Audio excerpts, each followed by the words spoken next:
Hey, good day. Hour first and hour four. It took me a minute. We're doing lesson 5 of We the People.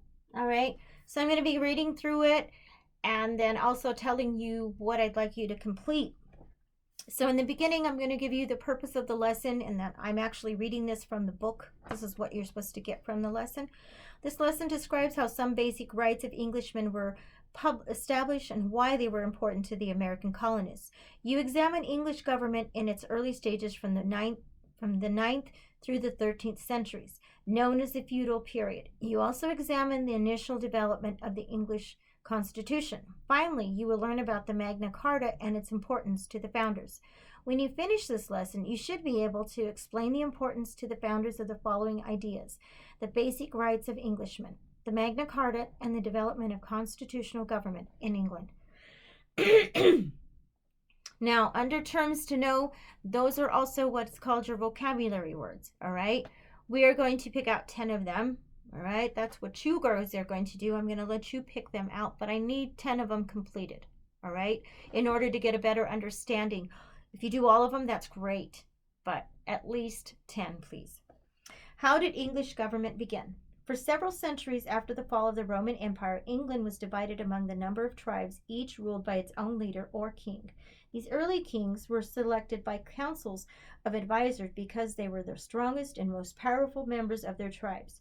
For many years, these tribes were at war with each other. Eventually, all the tribes of England became united under one king.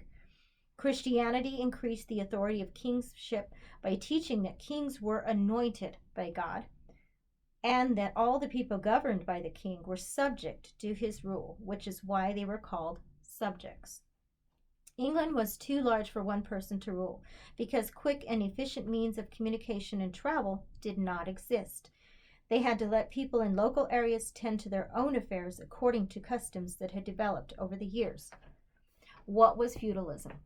A major change in the way England was ruled took place on October 14, 1066, when William the Conqueror, the leader of the Normans, the Normandy in France, invaded England and defeated King Harold at the Battle of Hastings. William introduced a new system of feudalism to control the conquered land. Feudalism is not easy to define because it's varied greatly in different times and different places. Generally, feudalism was a form of political organization in which a lord gave land to other men in return for their personal allegiance for military or other services. The men who received land from the lord were known as his vassals. They served their lord and were entitled to be protected by him. Feudalism is important to the development of constitutional government because of its ideas about contracts. Federal governments depend on a series of agreements or contracts between lords and vassals. Each contract included mutual rights and responsibilities. Thus, feudalism introduced the idea of government based on a contract. Those in power pledged to respect the rights of the people who gave them allegiance. The basis of this feudal system was land use. Parcels of the land were divided into self-contained farms or manors. Peasants were legally required to remain on the land and in that same sense were part of the property enjoyed by the owner or lord of the land. Even peasants, however, enjoyed certain customary rights on the manor. For this reason, the system of manorialism as well as feudalism helped to develop ideas about the fundamental rights of Englishmen. What do we mean by the rights of Englishmen? The rights of Englishmen had been established slowly over centuries of British history. There were certain basic rights that all subjects of the English monarch or king or queen were believed to have. They were fundamental in the sense that they could not change or be violated.